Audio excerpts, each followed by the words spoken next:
Well, what a show it was today. We patted ourselves on the back for a moment because we won the Big Daddy at the Radio Awards on the Big weekend. Daddy-O Award. The Big Daddy-O Award, which is the best on-air team. And you said to me, 12 months at mine, never at yours. I did, and because you're bad at maths, you said okay. I went, that sounds reasonable. What a reasonable deal. The Tribal Drum is going to beat for Poonce in the Wild.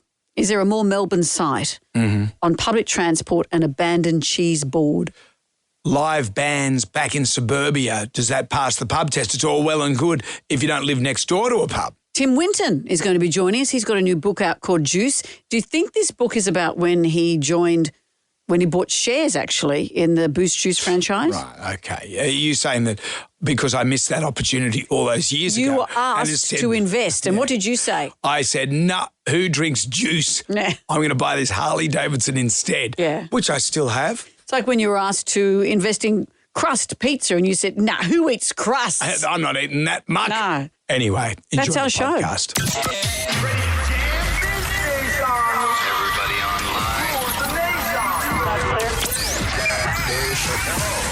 Right now, by the miracle of recording, we had so many requests for them to do it again. Mistress Amanda, Miss Keller. Amanda. doesn't work alone. Wow, this is fantastic. Her friend is in a back room making the tools of the trade. I've heard them describe him as a drunken idiot. Sorry, I've been drinking beer. The legendary pirate Jonesy and Amanda the actress. Hello, Wiggles. Congratulations, Mandy. We're on the radio right now. What is it, you nutface? Jonesy and Amanda, you're doing a great job. You have no empathy for anyone but yourself, you giant tool. Now's the time to hear good radio. Sorry, a bit of a tongue twist there. But you're an idiot. Jonesy and Amanda are here. It's showtime, a-holes. We're on the air. Top of the morning to you, Amanda. Well, Brendan. Looking out over our city, look at this. The cruise ship's coming in. It's beautiful. And we are winners. The two-peat. The two-peat. You know, someone on the night said to me, you know, there's a word for it. It's called repeat. No, That hadn't occurred to me. I got the shirts made. It's too late. It's too late. We won the best on-air team. What a big deal. We did, and thank you to our team. I was totally surprised. I loved your heartfelt words at the speech. I was just here for the Screaming Jets, to be honest, and to see if I made it into the in memoriam. And Amanda said she wouldn't watch it if I was in there. No, I said I would. I'd be clapping.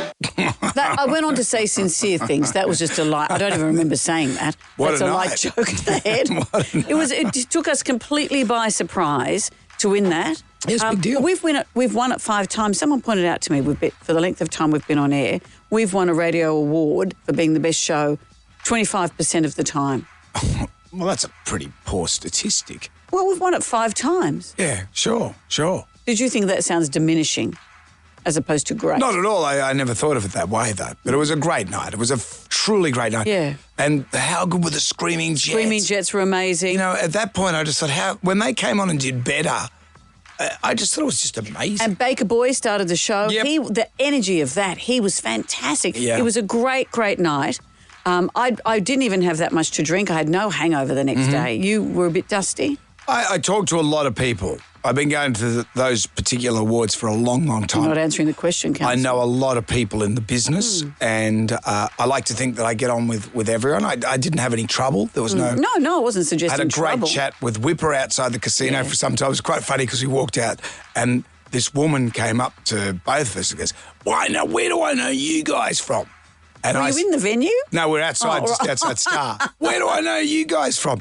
And Whipper's standing there and he said, oh, this is Jones. He goes, who?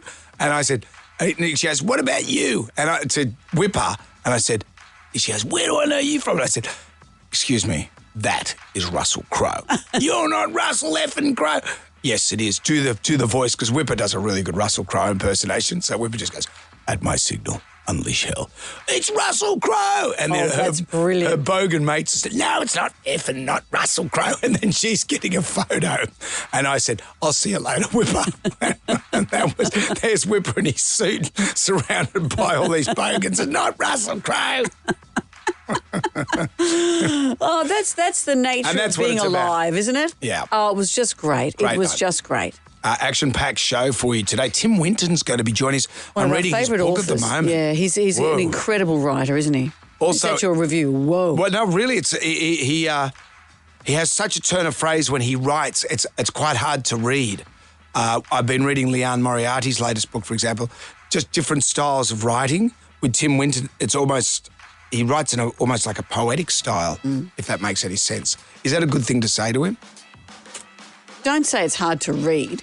It's just, you've just got to retrain your brain a bit, that's all. Yeah, there's a beauty in every There's a sentence. beauty, and you want to go back and savour every sentence. That sounds a lot That sounds better. a lot nicer. Yeah, not like clapping when I'd watch in memoriam. Or not saying it's hard to read. Okay. Instagram makes its return and we can't do anything till we do the Magnificent Seven. Question 1. Who wrote the novel Cloud Street? Jam Nation. We have for you the Magnificent Seven. There are 7 questions. Can you go all the way and answer all 7 questions correctly? If you do that, Amanda will say. Oh, see, I'm all out of thoughts today. Give me a thought to have. I can't control your thoughts, friend. Really? Yeah, you just I thought you could. That's that little box you carry around and go, wee. Just say to Pete. To Pete. Just say winner, Muncie dinner. That's exactly what I will say. Jackie's in Ingleby. Hello, Jackie. Good morning. Congratulations, guys. Well done. Jackie, did you just see us on the news? Were we on the news? I did. There was a lot of news. Well, I saw you. Yeah, I did see it in the paper or something. Right. In the paper or something. Some of the headlines were Kyle Sandilands didn't win. Yeah, I know. Seriously, I'm not making that up. But this is what clickbait is. And also, Kyle and Jackie are sponsored by the Daily Fail. So the Daily Mail will constantly write about them in a good way. So, and good on them. All power to you. Question 1. Who wrote the novel Cloud Street? Tim Winton. Tim Winton on our show today. I'm reading his new book at the moment, Juice. It's very, very good. True or false, spam email got its name from a Monty Python sketch in which shouting spam drowns out all other conversation. True? It is true. Yep. I've known of this sketch for years and years. I had no idea that's why spam is called spam. Spam, spam, spam, egg and spam. Spam, spam, spam, spam, spam, spam. Just Spam works. and spam and eggs It and just spam. works. Wow, that makes a lot of sense. What a clever name for spam. Let's play the not-so-secret sound. Duh. Jackie, what is this sound? And it's not spam. It's like a party tutor thing. Yeah. A party tutor? Yeah. What do you call a teacher who passes wind in front of the class quietly? Don't know.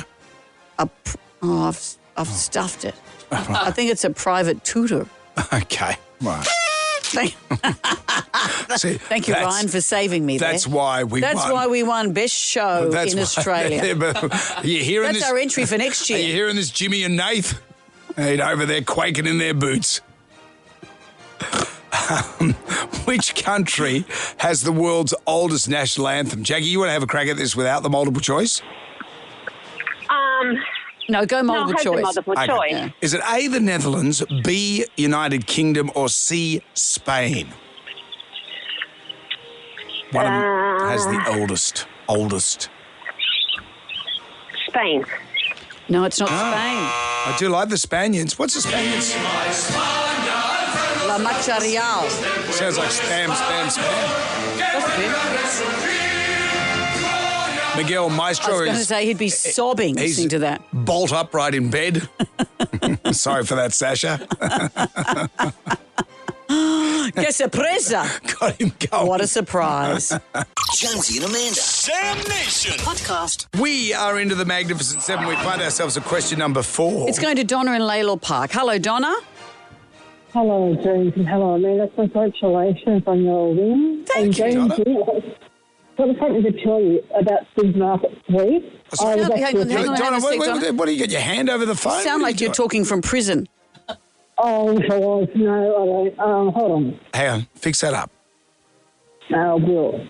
Okay. That sounds the same. It's like when you used to do a crank call to someone and you cover up the, hello, was Mr. Wall there? Is Mrs. Wall there? I used to get that, and I've never lived with Mr. What's or holding up your Mrs. beeping Wheel. roof then? Is that Donna? Donna, hello, talk to us. Hello, James. Actually, talking about Supermarket Sweep when you were talking about it the other week, actually, I was actually a contestant on it 30-odd years ago. Really? And is that where you had to run up and down the corridor, like the aisles of a shopping centre, supermarket, and put items in, and you had to get the most expensive items? Is that the point? Yes, and whoever gets the most was the winner, and then did the what we got. Yeah, and all we got was a top lock for a car, and it was no use to me because I don't have a car. What's a top lock? Like a crook steering wheel lock. Over the cut lock to stop the people from pinching your car over the steering wheel. So you, and who was hosting? Was it Ian Terps? Yes, Ian Terps and Kenya Toyota, and I've got her on my friends list on Facebook. Who? Kenya Toyota was the model. Tanya Zayeda was. I didn't know Tanya Zayeda was on Supermarket Sweep. And what was her role? She was the model and, just stood there and holding up the whatever. Holding up the crook lock. Holding up the whatever. He had a name. It was Ian Turpie. He was a good friend of ours. Well, Donna. I miss Tanya on TV. There was a time, the cult of Tanya Zayeda. Remember on Who Dares Wins? With Mike Whitney. Good day, Sydney. Was that her or him? Can I eat a bug? And a big feed of spaghetti. Donna, you're up to question 4 of the Mag 7. Let's see if we can get you a crook lock. Which country has the world's oldest national anthem? We've ruled out Spain. Is it the Netherlands or the United Kingdom? Netherlands. It is. It is, you know that. 1568. The English one obviously is God Save the Queen from 1745. This is from 1568. Good morning if you're visiting from the Netherlands. Or perhaps a recent immigrant to our country. If you're an immigrant, you're welcome. Oh, okay. Hope you learn English when you're here. Well, in Australia, we speak Australian, mate. Has Rafael Nadal won more or less than 20 Grand Slams, Donna? Oh. More or less? More. Yep, 22. 22. Guess, here we go, Donna. Guess the album based on our description of the cover. Are you ready? This album cover features bright psychedelic colours and 58 celebrities such as Edgar Allan Poe, that old celebrity. I'm not asking you. Marilyn Monroe, Oscar Wilde, Albert Einstein. There are many props featured too, such as 3-stringed flower guitar. The name of the band who made the album is spelled out with flowers. What's the album? I do not know, sorry. Sorry, Donna. Interesting question. I like this. It's not the Radiators, I'll give you that. No. Greg's in Blacktown. Hello, Greg. Morning, Jonesy, Amanda. From that description, can you tell what the album is? Lots of flowers. I've got no idea. I've got no idea. I'm trying to give you a clue, Greg. It forecast the supposed death of the bass player of this band. No, did that album cover? It forecast because the bass guitar is immortalised in flowers, in lilies. Also, they are wearing sort of a military uniform, if that's a clue for you, brass buttons. Kate is in Panadia. Hello, Kate. Hello. Hello. Do you know the album? Yes, is it Sgt. Pepper's Lonely Hearts Club Band? Very good, it Kate. is. You okay, Kate? All right. Yeah. There's one more question for you to get through if you want to win. Here we go. Question 7. Which royals are going to touch down in Australia on Friday? Oh, it's King Charles and Queen Camilla. Yep, you've done it. Kate. Yes. Your studies have paid off. Kate's enunciating perfectly in case she raises the ire of Amanda. No, not at all. It's nice to have a bit of quality on the show. Okay. You've changed since you won that award. You know. Congratulations, Kate. You have won the jam packets all coming away. A Samsonite Be-Lite 5 bag. Amanda got on the bags on Saturday night. I did not. Samsonite is seriously tough. Peace of mind on every trip. $150 to spend at Breadfern Bakery. You got on the carbs on Friday, Saturday, whatever it was. Redfern's most cherished artesian bakery. Oh, nice. And Josie Tomato caricature chews, fitted colour and some Staedtler pencils. Kate, anything you'd like to add to this? Thank you so much. Thank you, Kate. Jonesy and Amanda. Sam Nation. Podcast. Let's go. No time for chit chat. I want to go home. Thumbing through the Jalmanac, our big book of musical facts. This week in 1983, Cold Chisel were on their final tour, The Last Stand. The tour consisted of 28 dates and culminated in a 5-night extravaganza at the Sydney Entertainment Centre. Can I ask you a question? It was called The Last Stand. Did they know that was their last That was their tour? last stand. Did they know it was going to be? That was the end of their time together. And they knew it. I mean, They it knew wasn't. It wasn't. That's why it was just called The Last Stand. Right. So they went into it knowing they were going to break up. Yeah. Curiously, Cold Chisel are still going. But in 1983, it ran from the 27th of September right up to the 15th of December. So it was quite the last stand. They would have been sick of each other, sick to death of each other by the end of it. Curious, though, on the weekend, Cold Chisel, some 40 years later, are performing again under the big top at Moore Park. Amazing, isn't it? And I was so honoured to be a part of their performance. What? At the Friday night show. What do you mean? I had a collab with Cold Chisel. So it was like like a musical collab or a toilet collab? No, it was a musical collab.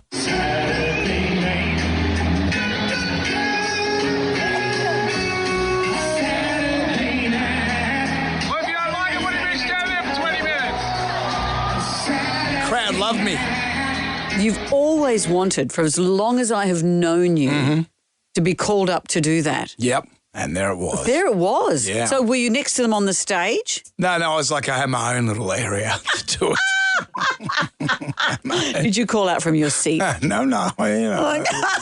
It's close to the stage. You shouted out from the crowd. Anyway. And it sounds great. I'm glad you had your moment. If you get to see Cold Chisel, actually just go and see them for this 50th anniversary show. I swear they just get better and better. How does this even happen? Happy birthday, boys, or happy anniversary.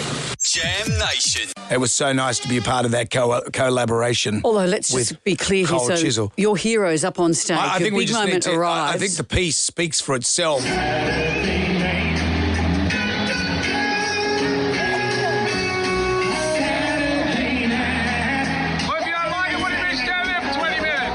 When I asked you where you'd been when you performed your piece, you said you're in your own cordoned off area. I had in your my own area. My own special. Called your seat. Special area. And the crowd were loving it. Well timed, people were saying. Well timed. I tell you, you go and see Cold Chisel, I just can't believe how great they had. I've been seeing those guys.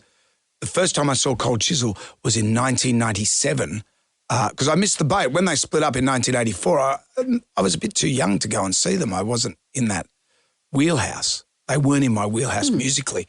But because of commercial radio, when I first started in 1990, you played so much Cold Chisel, but Cold Chisel had a real resurgence in the 90s. Well, I made the film clip for Flame Trees. You did too. Yeah, so yes. And I wasn't aware in my naivety that they were breaking up at the time. Yeah. So all the other band members were part of the film clip, but could only use footage of Jimmy Barnes. And he later told me that he didn't even know the film clip was being made. Yeah. So I had no idea I was just a production assistant and had to find, we found the locations and organised the locals in the pub and all that kind of stuff and worked with the crew. But I was. What about that crazy guy throwing wood on the pile? That was our cameraman. Of course, that was the cameraman who'd been our cameraman. Well, he was a cameraman who was mentally deranged. Yeah, we'd worked with him at Simon Townsend's Wonderworld. That was our sort of crew that was doing all the work. Yeah. And I had no idea of the politics that were going on around it. When Flame Trees came on, that song has got a life of its own. When it came on, I was weeping like a baby. And these songs, and like case in point to the Screaming Jets on Saturday night when they performed at the Acras, they just killed. Those songs, they get a life of their own. It's like Daryl Braithwaite with Horses. And the songs have a life of their own, but they trigger you to the points of your life when you've heard it. That's what unites us all too, isn't it? Is who you were, what this song has been at the different points of your life. Yeah. I will admit, though, I left the after party as soon as I heard a rap version of UB40's Red, Red Wine. I just went, because you hate the original as much as anything else. There's two things I hate, rap and hip-hop. So that's 3 and UB40. So is that 4? That's 4. I don't know. It's a lot. I won't be doing a collab with them. Get off! Jonesy and Amanda. Jam Nation. I've often said the dopes that run this country, now that I'm at the age of 56, when I was younger, I'd look at politicians and I'd say, well, they seem to know what they're doing. But now I'm 56, I'm older than most of them. And I think, honestly, these guys have no idea what they're doing. You should do it. Have you thought of that? Why don't you quit this, end on a high, and go into politics? And you could be the I'm no dope pot party. The dopes that run this country. Yeah.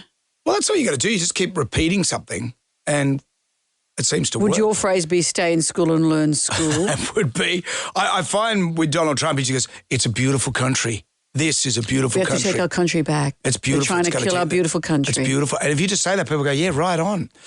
When I talk about the dopes that run this country, for too long, it's been hard for the live music scene in pubs and clubs in New South Wales. When we shut the city down for a start. Exactly. And I think of Grey Gums Cafe up at Putty there. There's this place in the middle of nowhere. It's a destination place for motorcycles to ride to. They have so much grief from Singleton Council about having a band perform there in the middle of nowhere. Yeah. But the stupid council wants a DA for this and all that stuff.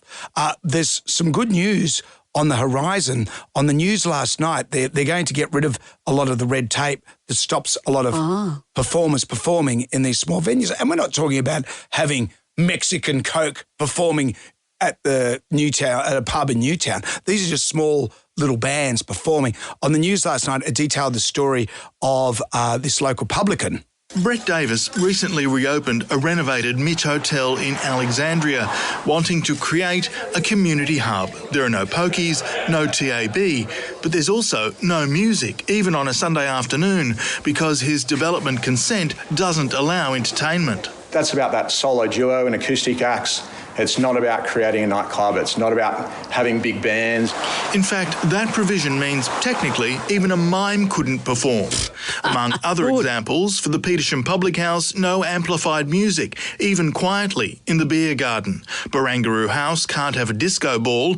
The Pocket Bar in Terrigal had to turn away a choir because it had more than 3 members. And the South Dubbo Tavern could have a small AC/DC cover band, but not the original. Venues can apply to change their development consent, but the process can be complex, lengthy and costly. The government says its reforms, once past Parliament, would eliminate the no entertainment clause altogether. It's not government's role to tell people what to listen to. That's really the key principle here. When it's the DA, not the DJ, choosing the tracks, very good. You know the system's gone wrong. Nice. The system has gone wrong. Particularly as Anthony Albanese, I know this is state government, but he's a big music guy, and in a West, that's his domain. But if you live next door to it, you probably think, I don't want an AC/DC cover band or the actual band itself. I'd love that. You would love it. I would love that. Yeah, well, a lot of us would, but a lot of people wouldn't. Interesting, isn't it? So if you go to a place and the entertainment's bad, you can say, well, obviously they're not paying the entertainment tax. That's why we got that. But this is great. You know, when you look at Cold Chisel performing on the weekend. I mean, imagine living somewhere, minding your own business on a Saturday afternoon. There's a beer garden next door and you hear this.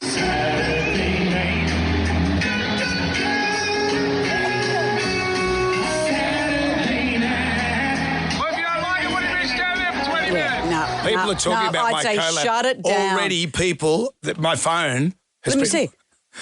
Hand your phone over. My phone. Come on. I can feel it. I can see it flashing. Okay. It's not in There's just people telling you to shut up just from that bit.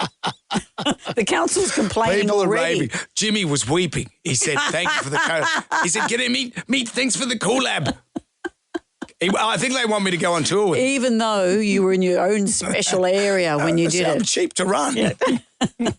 Give me some mid-strength beers and I'm fine. Jam Nation. We're just in a grab right now. Who wants some free money? Instant. Coin cash. Moolah. I like the sound of that. Jonesy and Amanda's Instagram. Got the keys to the city, baby. 10 questions, 60 seconds on the clock. You can pass if you don't know an answer. We'll come back to that question if time permits. You get all the questions right, $1,000. You can make it $2,000, double or nothing, though. That's the risk we play because you have one bonus question. Steve's in Claymore. Hello, Steve. Good morning, how are you? Very Great, well, Steve. thank you. Let's see what we can do for you today. Now, if you're not sure, say pass. It's usually the best way because if you're wrong, you're out. Is that okay? Yep, no dramas. Do you accept these rules? Because we're about to start. Steve, here comes question number 1. Which farm animal does dairy milk come from? Yeah.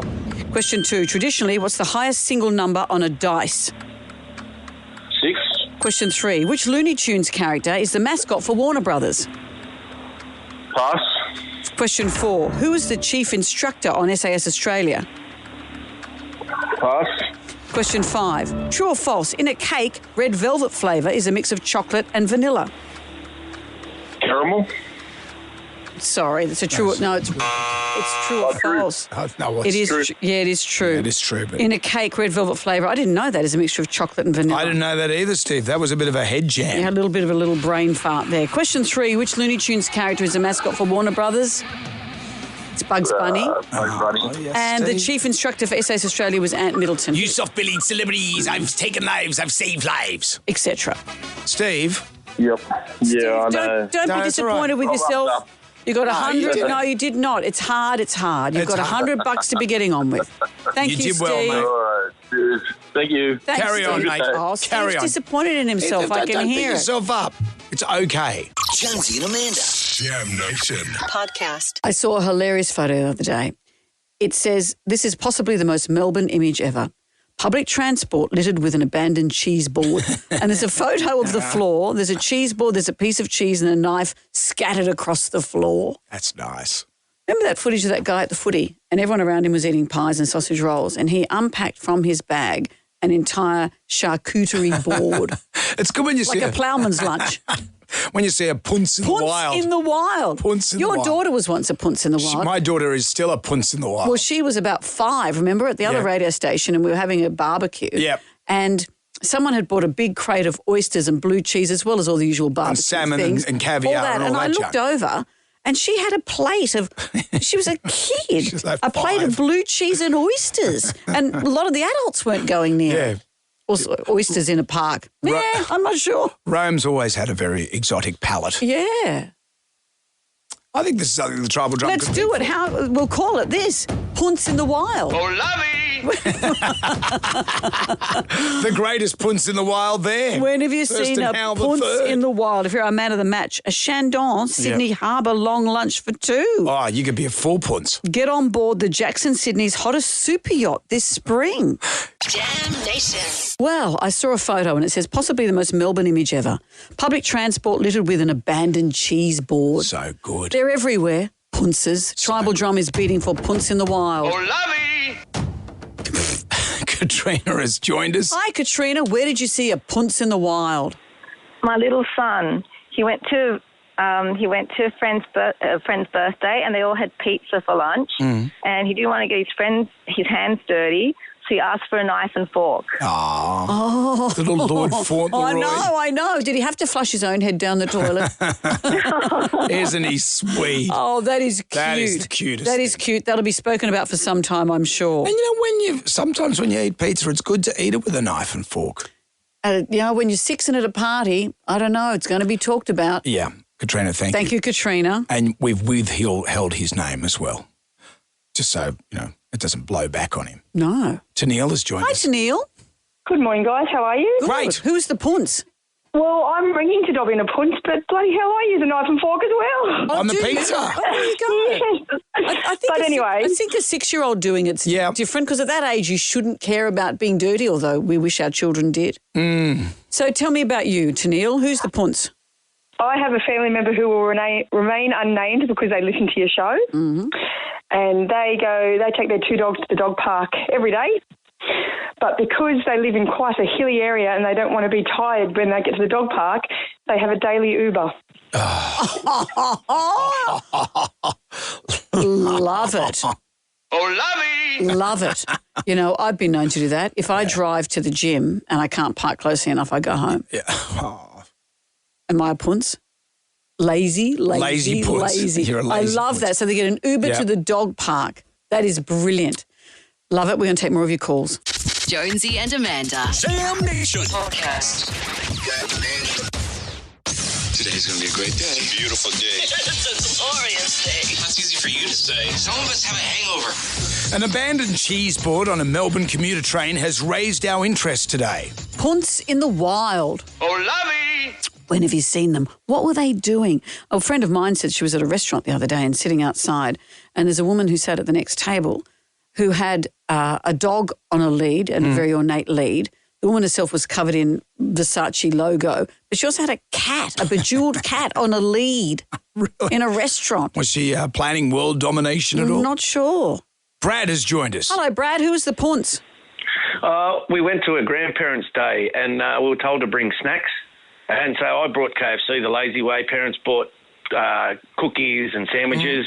And then one of the grandparents turned up with a 60-year-old picnic basket, had silverware, houndstooth blanket, and then lobster bisque and quince paste, and all. It was all so fancy. And where other parents are sitting there going, "Oh, what have we bought?" I bought KFC, and the kids are going, "Wow." You got the dirty bird, and they've got lobster bisque. Lobster bisque. Or was it all for sharing? Well, it wasn't to start with, but everyone tried it, and it was actually delicious. I didn't even know what quince paste was, but it was delicious. It was a dip, and it was just like, wow. It is. It's nice. You mix that with the KFC. Traditionally, maybe not, but sure, why not? Thank you, Brad. Thank you, Brad. Leanne has joined us. Hello, Leanne. Who was the Punce? It was me, actually. Mm-hmm. How are you guys? Congrats on your award, too. Thank you, Leanne. Many years ago I went to the Denny Ute Muster with my boyfriend, and I took a bottle of Moe champagne in with a crystal glass. That's how I roll. And wasn't quite sure. I looked like very out of sorts there. Yeah, so you had your crystal champagne and a crystal glass, and what were other people drinking? They were drinking their Bundy out of the cans. Straight out. Going quite wild and looking at me very strangely. Did anyone say, reveal your breasts? There was a little song. Yeah, right. What's that? Was sung, yeah. What was the song? I can't repeat it on radio. No, fair enough. No, as I was Fabergé saying, eggs might be listening. As I was saying, what was the song? I was thinking, is this wise? Thank you, Leanne. Jonesy and Amanda. Jam Nation podcast. Let's get on down to the Jonesy and Amanda Arms. Live music in suburbia, does it pass the pub test? The state government is pushing back to put live music where it belongs at the pub. They have revealed plans to eliminate baffling red tape. Case in point, the Grey Gums Cafe up there at Putty has some incredibly stupid live music restrictions. They're in the middle of nowhere. There's no one there. But Singleton Council have been very ham-fisted with how they handle their DAs for the entertainment there. It's going to drive the Grey Gums Cafe out of business. See, places that don't have Stupid pokies. bureaucrats. That's right. Places that, people want to go to places where there's no pokies, where there's a bit of music, and so... But the places that are those places are finding it very hard to fund themselves. Case in point, one publican here in Sydney, he has no pokies, he has no TAB, but he also can't have live music. But there's also no music, even on a Sunday afternoon, because his development consent doesn't allow entertainment. That's about that solo duo and acoustic acts. It's not about creating a nightclub. It's not about having big bands. In fact, that provision means technically even a mime couldn't perform. Among other examples, for the Petersham Public House, no amplified music, even quietly, in the beer garden. Barangaroo House can't have a disco ball. The Pocket Bar in Terrigal had to turn away a choir because it had more than 3 members, and the South Dubbo Tavern could have a small AC/DC cover band, but not the original. So AC/DC show up in Dubbo and they can't perform. These are the dopes that run our country. Yeah. Playing devil's advocate, live music. Everyone's lamenting the loss of live music. But to play devil's advocate, what if you live next door to one of these places and the music's loud, the music's, infringing on your suburban life? What if you go to see, you're sitting at home on a Saturday afternoon and next minute you hear this from the pub next door?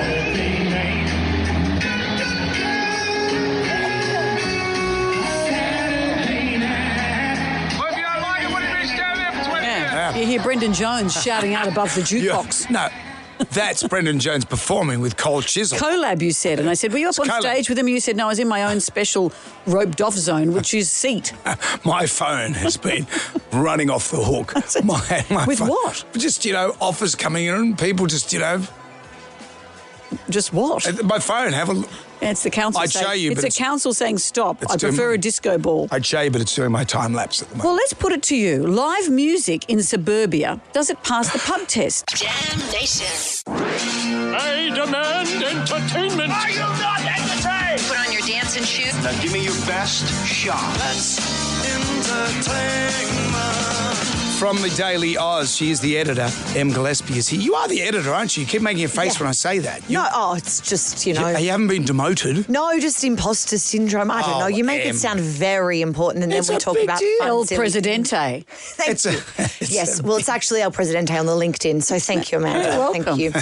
We're talking today about another celebrity, speaking of high-status, important people in the community, Anne Hathaway is being, well, a little bit cancelled over an interview that she did 12 years ago. Right. She was clearly having a bad day. It was during the sort of press junket promotion for Les Miserables, back in 2012, of which, of course, she won an Oscar for. That's right. And this journalist from Norway has resurfaced this cringe interview and it's gone viral. Here's a little bit of it. So I was going to ask you to do the first question in singing. Can I sing it to you and you can sing back the answer? Well, I won't be doing that, but you're more than welcome to sing. Kirsty Fla from TV2 Norway, and you have speed. Okay, I will try.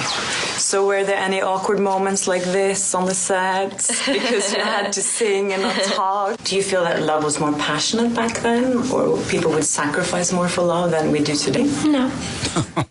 It's the whole interview is just one-word answers. She goes on to ask her, do you remember your childhood crush, the first time you had a crush? And she says, no. She clearly doesn't want to be there, and it's all one-word answers. But that was 12 years ago. It was 12 years ago. And in a kind of unusual turn of events, her publicist has reached out to that journalist. So her name's Kirsty Fla from Norway. She posted that on TikTok, amassed 11 million views. And then she did a follow-up video revealing that she got this long email from Hathaway's publicist written by Anne Hathaway explaining what she was dealing with at the time. She apologised. Apparently it was this really lengthy, thoughtful response. The journalist said that they had both decided to keep it private, so whatever the kind of decided now to keep private, whatever she said to explain her behaviour. Obviously, she was going through something. She's a famously lovely person, Anne Hathaway. We've spoken to Anne Hathaway. No, I don't think we have. I'm sure we have. Oh, well, either way, it created this huge pylon, and Kirsty Fla, the Norwegian journalist who shared the video, if that name is familiar, it's because she also resurfaced the Blake Lively video that kicked off this whole saga recently with It Ends With Us. That you might have heard a grab from that where Blake Lively is pregnant and the journo says to her, like, oh, congratulations on your bump. We had and that she says, in our congratulations show. on your bump. And the obviously not pregnant and very rude. Yes. And that started a whole cascade against Blake Lively. Exactly. But maybe it's this journo, maybe the Norwegians, because they're a little bit, how you say, it's humorless. A different nuance, really. When they talk to you, so. But is this the new thing that you can get cancelled for having an off day? It's interesting, isn't it? I remember years ago reading an interview that was really slagging off Shirley Bassey, of all people. She had an album out. And the guy was really slagging her off. And it's only afterwards I sort of thought differently about it because she said, I just want to put an album out and I do publicity for it. But they were raking over the coals of her family. It had involved suicide, estrangement from children, blah, blah, blah. She said, do I have to rake over my entire life to do an interview with you about an album? But it's like when Keith Urban came on our show and you asked about Nicole and you just said, you started talking about how you first met at Say Good Day. And I could tell instantly he didn't want to go into it because he wants to talk about his tour. He wants to talk about what he's doing. He doesn't want to talk about his misso. And that's what happened because you've only got a finite time to talk in these segments. Well, so he doesn't want to bang on about her for the most of the interview. Especially, I think TikTok's really changed the way that celebrity interviews work. It's the long-form interview has kind of died unless you're ready to sit down and pick up a glossy magazine and read a profile on someone. No one really cares about the full 30-minute context or the 10-minute context of the chat. It's, what's going to make the fascinating 20-second soundbite that's going to go viral. And you're exactly right that you could just be having that bad day and then it goes viral. But the intentions of this journalist have really been called into question. Whereas after the Blake Lively moment, people were really sympathetic and saying that was really unfair that she'd had to cop that behaviour from a celebrity. But now that she's dug up old content a second time and recirculated that and gone viral, things have sort of shifted where people have come to Anne Hathaway's defence. I'm Team Hathaway on this one. Yeah, they've said, she didn't do anything wrong. She was firm in her answers. And the thing was, what she was doing in that is lame. When you watch it, it's just lame. Don't do lame stuff. We've interviewed Mark Wahlberg a couple of times. Yeah. One was the best interview we've ever done. One was the worst. Remember he flirted with you on the last one. But He it's loved also you. the same as Ashton Kutcher. You catch people on a bad day, but you think, hey, you're here to publicise a movie. When they go on those talk shows, they'll go on Conan, how old's that now? But they'll go on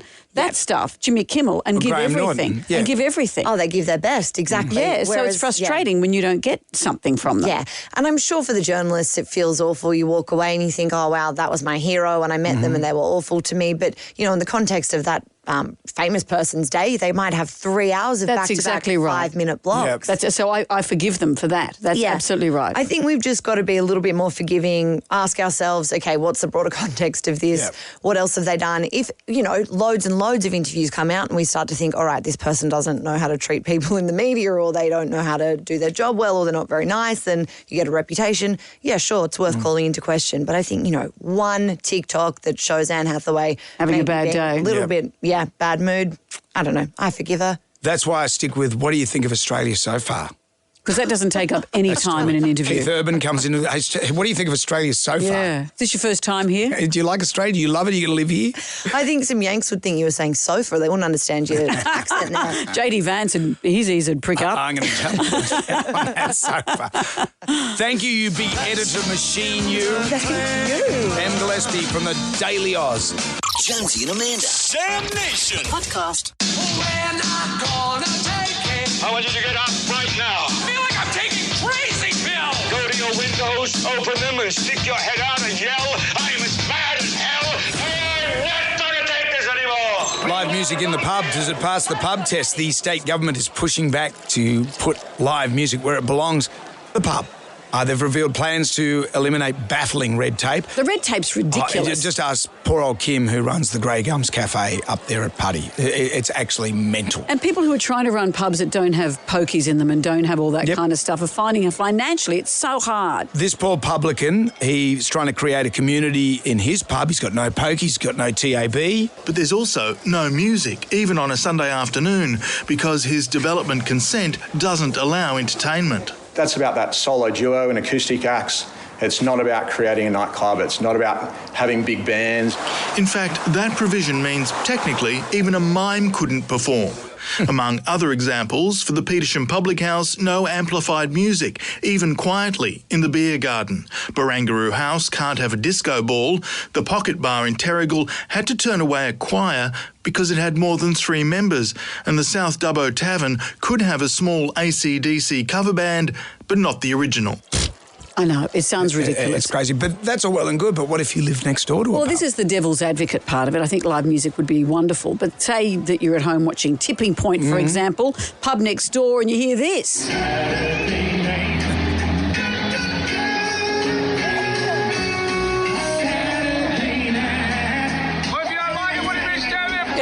You hear Brendan Jones trying to do a collab with Cold Chisel. Successfully collaborating with Cold Chisel. In fact, so much so, the boys have just approached me. They want me to go on tour, so I'm going to have to take a few days. Can I see the paperwork where they've asked that? The paperwork's...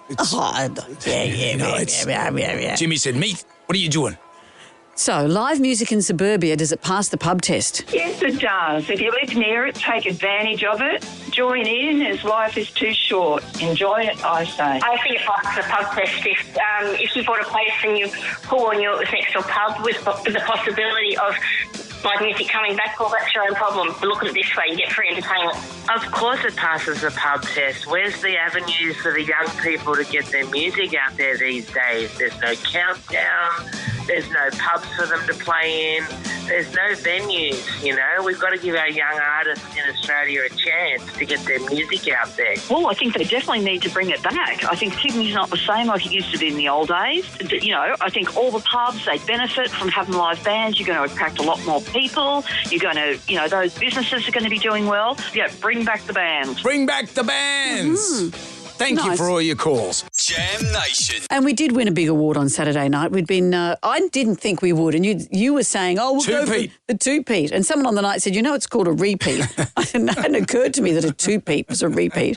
You go two-peat, because we won Best Team on Air last year. I didn't think we could do it again. Yeah, and contrary to what the Daily Fail says, that's the big one. That's the overreaching one. It's the gold logie of radio. It's the big one. It's not like some hour show that gets played at 8 o'clock at night. No, that's the big final award of the night, and we were thrilled and humbled to win it.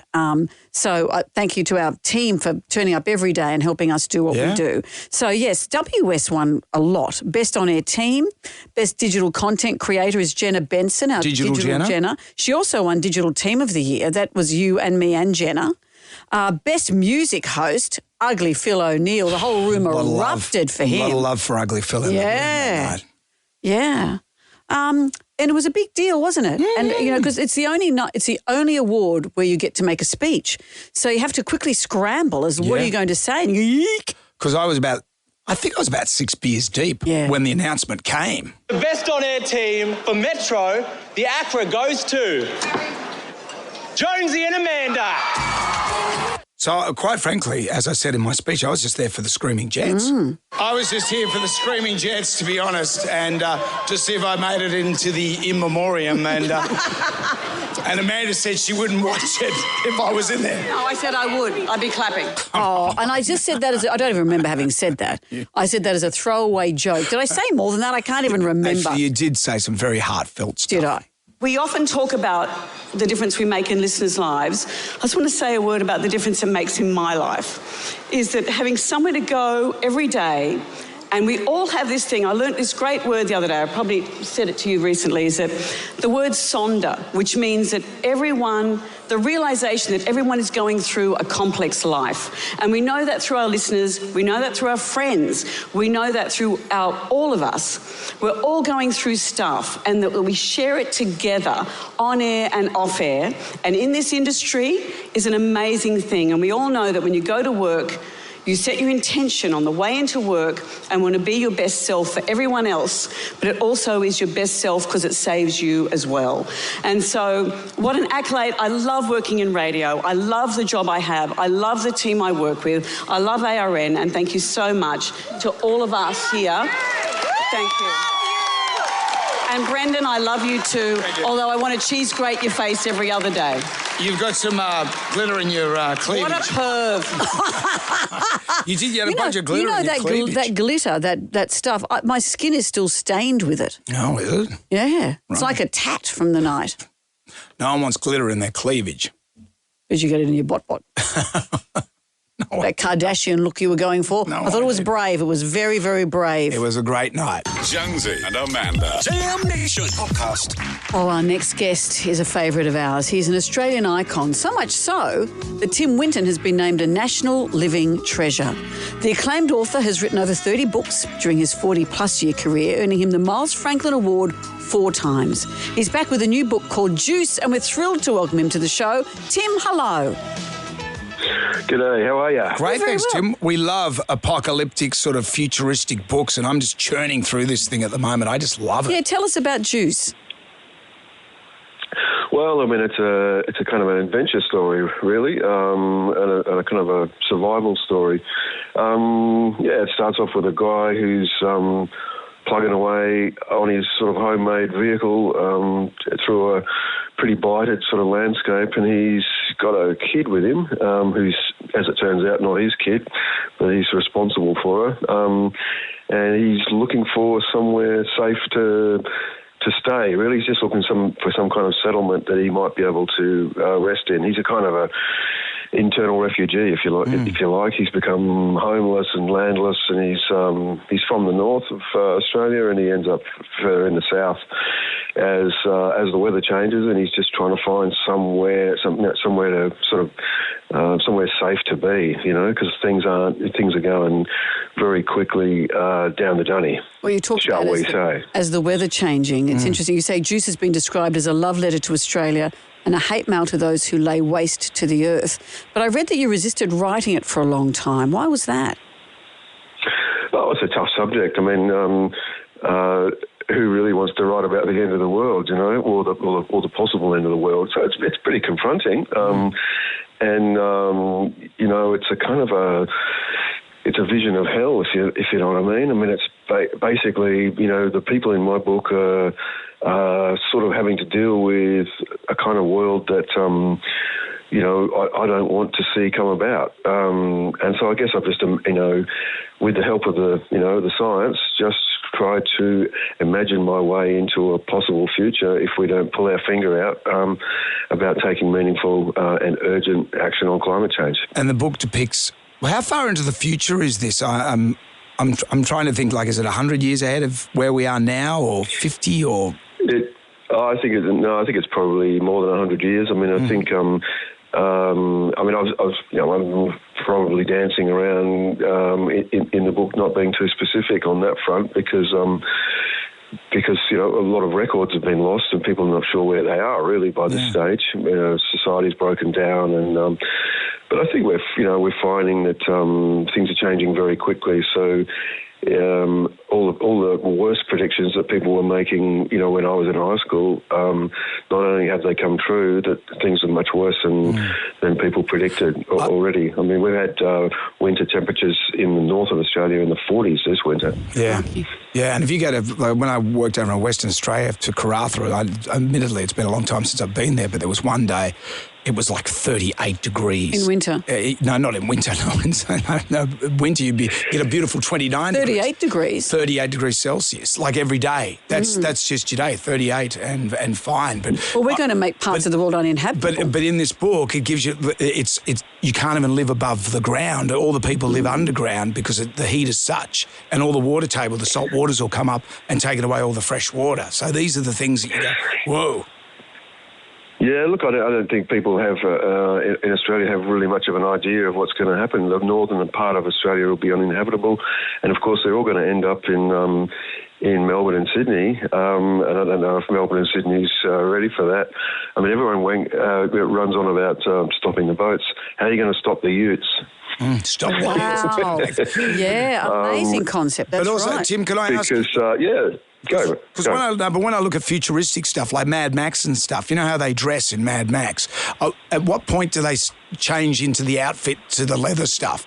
Because it's sort of like, is it overnight? Does that happen, or does it like, you know, is it a? And where are they finding the leather? Yeah, exactly.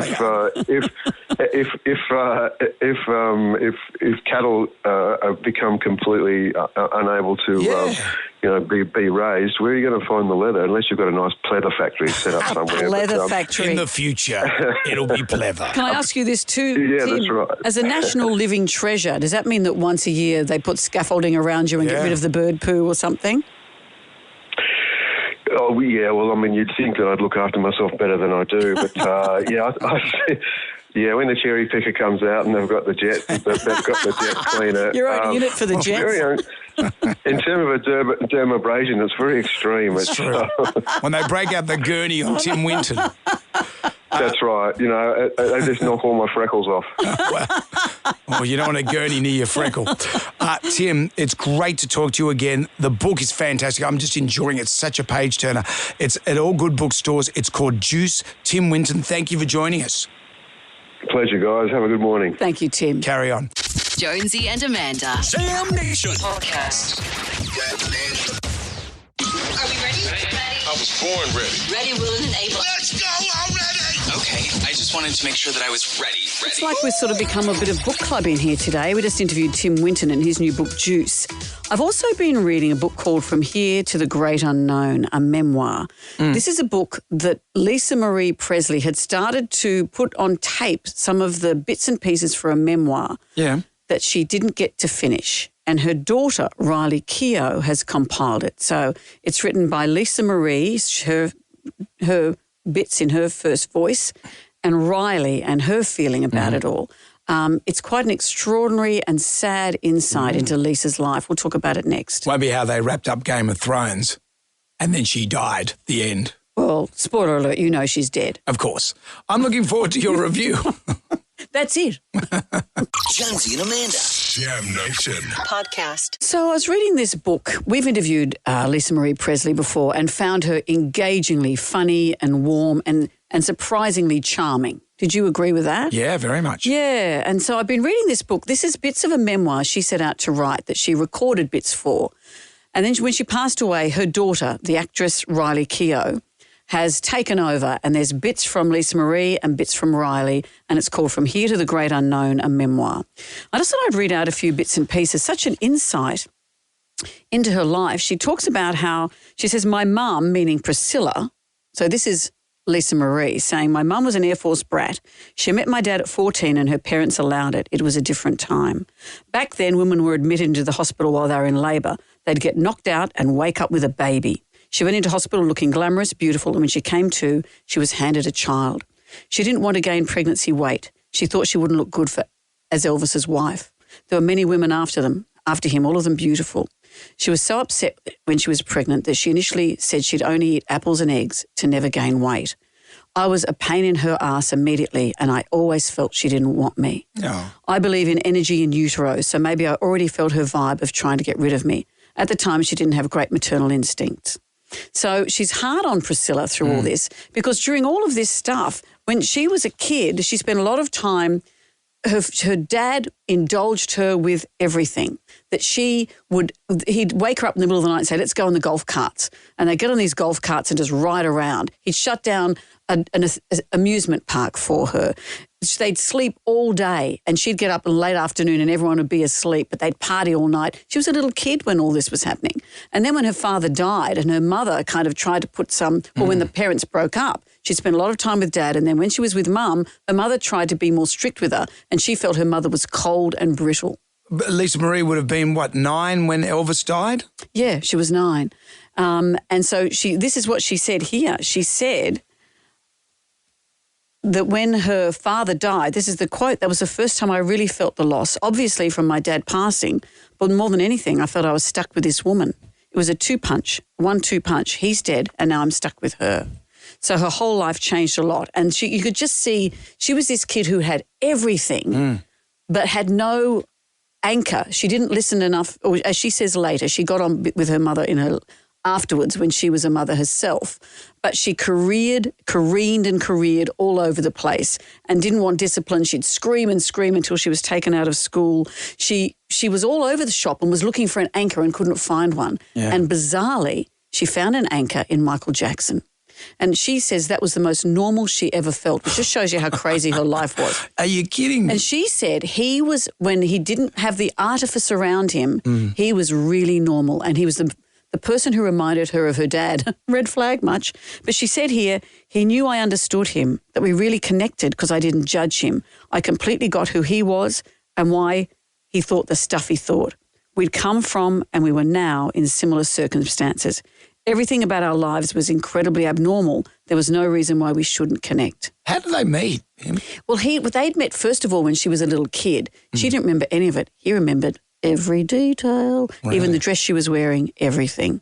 Because we asked her, because he did meet, there was a time when he met Elvis. That was the time. So that was the time. And then when she started to produce a bit of music, he reached out to her and she just found him instantly warm. They had this instant connection.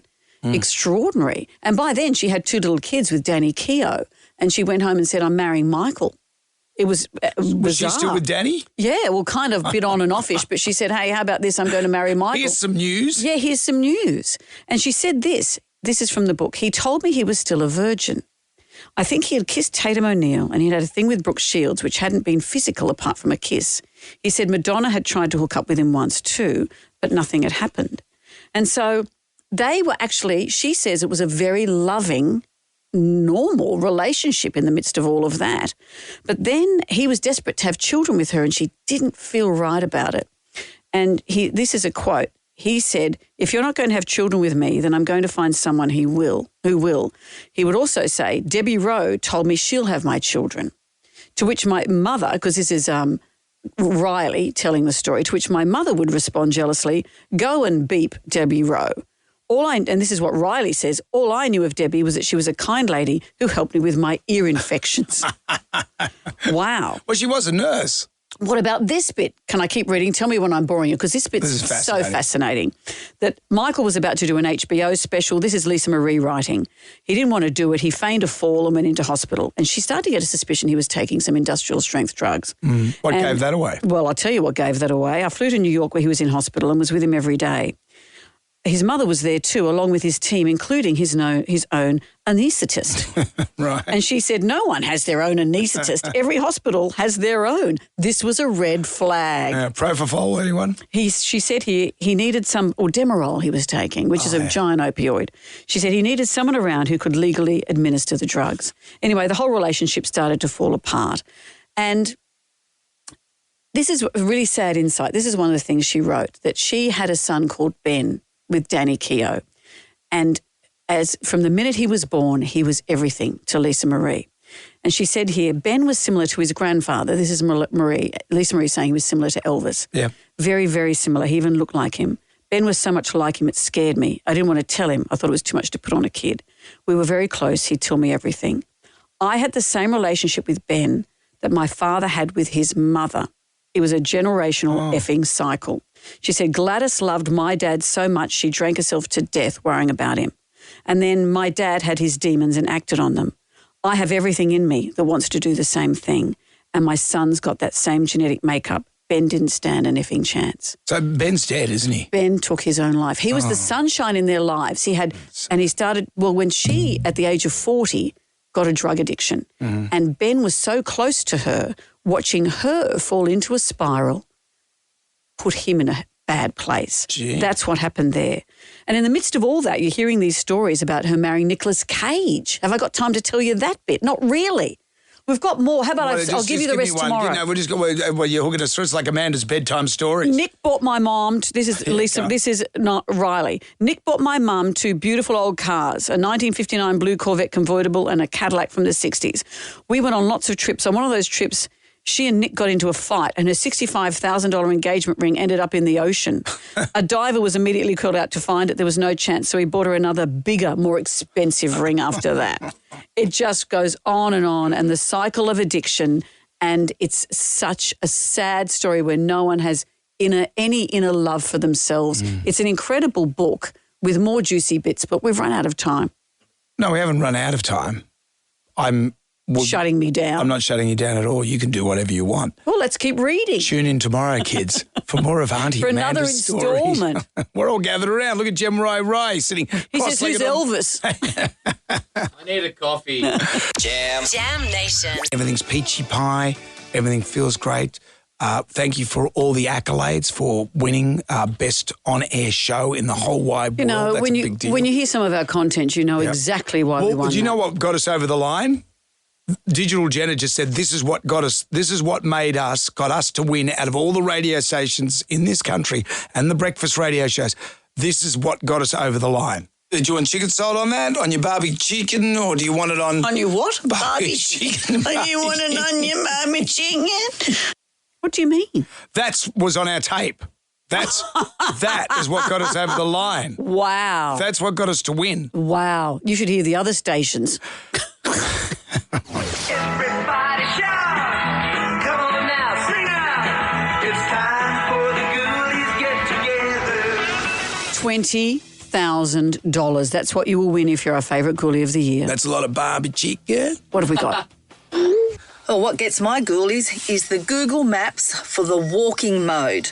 Now, you're walking ahead, you're half a block down, and then you hear that silly noise. You walk across the road or back the other way, you hear the noise again. You've got this arrow showing, are you supposed to be going that way, or is that the way you are going? Just give me a scrunched up old piece of paper with a hand-drawn map any old day. I know I'm not the only one. Google Maps walk mode sucks. It does. And then very stressful. When you realise you are going the wrong way, you refuse to acknowledge it. You go, oh, you ended up in Toronto that time. I meant to do this. What else have we got? Jonesy and Amanda, what gets my ghoulies is when you use those trolleys that you have to put a coin in to release the trolley, and then when you finish using the trolley, you go to put it in the trolley bay, and the idiot before you has put the trolley in back to front, so you can't put the chain in to release the coin from your trolley. That's what gets my ghoulies. Yeah, it's true. That's happened to me too. But you never know. There might be a barbed chicken in that trolley. Right. Yes, Brendan. There might be. There might be. Yeah. Someone else's loss is always your gain. It's a gift from the Lord. Out with the bad and with the good. If you dipped out, doesn't matter. You can always contact us via the iHeartRadio app. It's 4 to 9. Our favourite caller email, a Facebook friend, wins a Shandong Sydney Harbour long lunch for 2. Get on board the Jackson Sydney's hottest super yacht this spring. I can see it now. Look at it. You also get the Jonesy and Amanda tea towel and key ring as well. Tribal Drum was beating this morning on the back of this. I saw a photo. It says possibly the most Melbourne image ever. Public transport littered with an abandoned cheese board. Tribal Drum was beating for Poonce in the Wild. Oh, lovey! Here's Katrina from Bella Vista. My little son, he went to a friend's birthday and they all had pizza for lunch and he didn't want to get his hands dirty, so he asked for a knife and fork. Oh. Little Lord Fauntleroy. I know. Did he have to flush his own head down the toilet? 6-year-old asking for a knife and fork. We suppressed his name. Righto, you two. That's enough. Well, Ugly Phil is up next, award-winning. The greatest broadcaster in the history of the world. That's what Absolutely. happened on Saturday night for Ugly Phil. Now, remember, we guarantee to repeat Invisible Touch by Genesis before 6 p.m. today. First caller through will get $1,000. We'll be back from 6 to 9 for Jam Nation. See you then. Good day to you. Well, thank God that's over. Goodbye. Goodbye.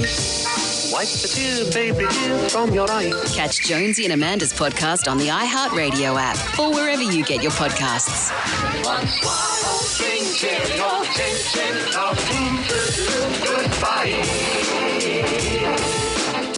Jonesy and Amanda. Jam Nation podcast. Catch up on what you've missed on the free iHeartRadio app.